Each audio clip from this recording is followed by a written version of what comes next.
आणि मी आता एक महाराष्ट्रातल्या सगळ्यात मोठ्या सामाजिक प्रश्नाकडे तुमचं लक्ष वेधणार आहे। त्यासाठी 3 प्रश्न पहिले तुम्हाला मी सांगणार आहे। या 3 प्रश्नांच्या माध्यमातून मी तुम्हाला सांगणार आहे की नेमकी समस्या काय। पहिला प्रश्न किंवा पहिला मुद्दा, मुलींच्या अपेक्षा वाढलेल्या आहेत। सामाजिक प्रश्न काय तर तरुण मुलांची लग्न ठरत नाही आहेत। का ठरत नाही आहेत तर मुलींच्या अपेक्षा वाढल्या आहेत। ही सगळ्यात महत्त्वाचं हे कारण आहे।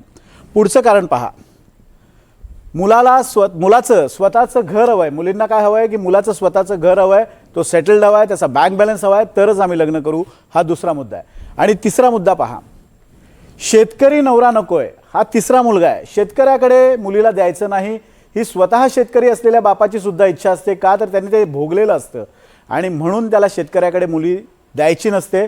पण मग शेतकऱ्यांच्या मुलांनी काय करावं, असे हे 3 प्रश्न आहेत आणि त्याच 3 प्रश्नांच्या अनुषंगाने आपण एका महत्त्वाच्या सामाजिक समस्येकडे लक्ष वेधणार आहोत। पण त्यापूर्वी एक बातमी सांगतो। बुलढाण्यात 2 शेतकरी तरुणांनी आत्महत्या केलेली आहे। का आत्महत्या केली आहे तर आपलं लग्न ठरत नाही, आपल्या बरोबरच्या मुलांची लग्न झालेली आहेत, मात्र आपलं लग्न ठरत नाही।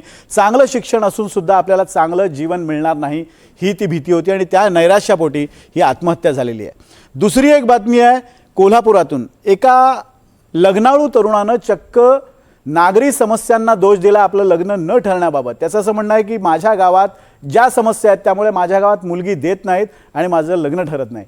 पण या फक्त प्रतिकात्मक आंदोलनाच्या माध्यमातून हा प्रश्न ॲड्रेस करण्याचा प्रयत्न नाही आहे, तर काय महत्त्वाच्या समस्या आहेत ते आपल्याला जाणून घ्यायचं। एक स्पेशल रिपोर्ट पहा।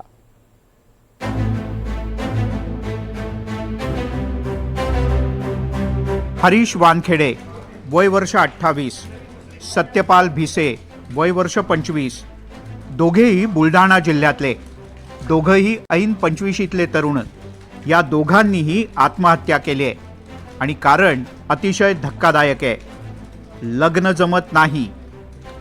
5 दिवसात या 2 तरुणांनी आत्महत्या केल्यानं बुलढाण्यात प्रचंड खळबळ उडाली। बुलढाणा जिल्ह्याच्या सोनाळा गावात हरीश वानखेडे राहत होता। घरची परिस्थिती अत्यंत गरिबीची, शेती सुद्धा नाही। हाताला मिळेल ते काम करत 2 वेळच्या भाकरीसाठी संघर्ष सुरू होता। 28 वर्षांच्या हरीशसाठी गेल्या 2-3 वर्षांपासून लग्नाकरता मुली बघत होते। जमीन नाही, शेती नाही, म्हणून कुणी मुलगीही देत नव्हतं। शेवटी खचलेल्या हरीशनं गळफास घेऊन आत्महत्या केली। त्यांनी त्याचं लग्न होत नसल्या कारणाने त्यांनी गळफास घेतला अशी आम्हाला प्राथमिक माहिती मिळालीवरून पोलीस स्टेशनला मर्ग क्रमांक 15/2026 कलम 194 BNSS प्रमाणे गुन्हा दाखल केलेला आहे। फिर्याद मृतक यांच्या वडिलांच्या रिपोर्टवरून सदरचा मर्ग दाखल असून पुढील तपास पोलीस स्टेशन अंधेरा करत आहे। दुसरा तरुण आहे बुलढाण्यातल्या मंगळूरमध्ये राहणारा 25 वर्षांचा सत्यपाल भिसे। नोकरी नाही, त्यामुळे लग्न नाही। त्या नैराश्यातून दारूचं व्यसन लागलं आणि त्याच नैराश्यातून सत्यपालनं झाडाला लटकून घेत आत्महत्या केली। त्याचे वडील सांगतात घरी कोरडवाहू शेती होती, पण मुलीचे कुटुंबीय म्हणायचे बागायती शेती असेल तरच मुलगी देतो। आत्महत्या करण्याचं कारण हेच की बस लग्न नाही येऊ नये, त्याच्यामुळे त्यांनी आत्महत्या केली जाणे ते साक्षीत करून दाखवलं। तर मग आपल्याला नाही कळालं ना ते। मग आता काय करता, आता आपण एक तर नाजूक परिस्थिती, काही म्हणता येत नाही, बोलता येत नाही। मुलीच्या वडिलांनी मुलीच्या वडिलांना म्हणायला जाऊ ते म्हणतात की बागायती किंवा नोकरी, जर असं असेल तर या, नाही तर लग्नच नाही करायचे। मग आता नाही म्हणल्यावर मग नाही काय उत्तर आहे। हे झालं विदर्भातलं चित्र। तिकडे शेती पाण्यानं समृद्ध असलेल्या कोल्हापुरात सुद्धा लग्नाची हीच समस्या आहे। तिथे लग्न होत नाही म्हणून एका पठ्ठ्यानं चक्क बॅनरच लावला। कोल्हापुरातल्या चंदगडमधल्या कोवाड गावातल्या बॅनरची जोरदार चर्चा आहे। बॅनरवर लिहिलं होतं, कोवाडच्या पोरांची लग्न ठरेनात का? मुलीकडचे पाहुणे म्हणतात तुमच्या गावात प्यायला आणि वापरायला पाणी नाही, नळाला पाणी येतंय ते पण काळं आणि फेस असलेलं, रस्ते गावात 1 नंबर बेकार, गावात घाण कचरा दुनियेचा झालाय, गावात अतिक्रमण एवढं हाय चाललंय की मुश्किल, अशा गावात पोरगी देऊन काय माझ्या पोरीची वाट लावू काय? हा बॅनर कोणी लावला याबद्दल माहिती नाही, पण कोल्हापुरात याची जोरदार चर्चा आहे।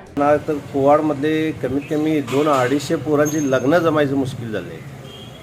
हा प्रश्न तात्काळ प्रशासनाने लक्ष घालून दूर करावा, अन्यथा ज्या पोरांची लग्न होत नाही आहेत ती पोरं जिल्हा प्रशासनासमोर आल्याशिवाय राहणार नाहीत।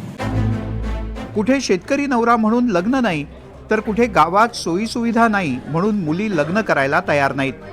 गावातली ही परिस्थिती, तर शहरातल्या मुली सुद्धा म्हणतायत मुलाचं घर स्वतःचं असल्याशिवाय लग्न करणार नाही। त्याबरोबरचाच हा आणखीन एक गंभीर मुद्दा आहे। महाराष्ट्रामध्ये मुला-मुलींचा जन्मदराचा जर रेशो बघितला तर मुलांची संख्या जास्त आहे, मुलींची संख्या कमी आहे। हजारी साधारणपणे 160 पासून 120 पर्यंत मुलींची संख्या बर्थ रेट कमी आहे। गेल्या 15-20 वर्षामध्ये हळूहळू हे घडत गेलेलं आहे। लग्नाबद्दलच्या समस्या वाढत चाललेत हे खरं आहे, पण म्हणून खचून जाऊन जगणं संपवणं हा काही पर्याय नाही। म्हणूनच जरांगे पाटील यांनीही तरुणांना एक सावधगिरीचा सल्ला दिलाय। आता ते ना आत्महत्या करून सांगा, लग्नाचं काय सांगू? लग्नाचं आता ते होतंय का नाही का? आता यांना कामच नाही करायचं, काही काही पुट्टे असेल कामच नाही करत, नुसते चौकात बसले, कोण पोरगी देईन यांना? तुम्ही कचाकच काम करा, व्यवसाय करा। नाही नाही, शेतकऱ्यामुळे नाही, शेतकरी नोकरीकडचे काय चर्चा आधी, पोराला नोकरी पण शेती किती, मग शेती काय चर्चे?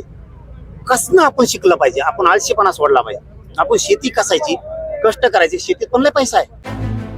लग्न जुळत नाही, शेतकरी मुलाशी लग्न करायला मुली तयार नाहीत, हा प्रश्न भविष्यात आणखीन गंभीर होणार आहे। वेळीच बेरोजगारी, गरिबी, लग्न न जमणं हे चक्र थांबलं नाही तर लवकरच मोठ्या सामाजिक संकटाला सामोरं जावं लागेल। बुलढाण्यातून अमोल सराफसह विशाल पुजारी, NDTV मराठी, कोल्हापूर।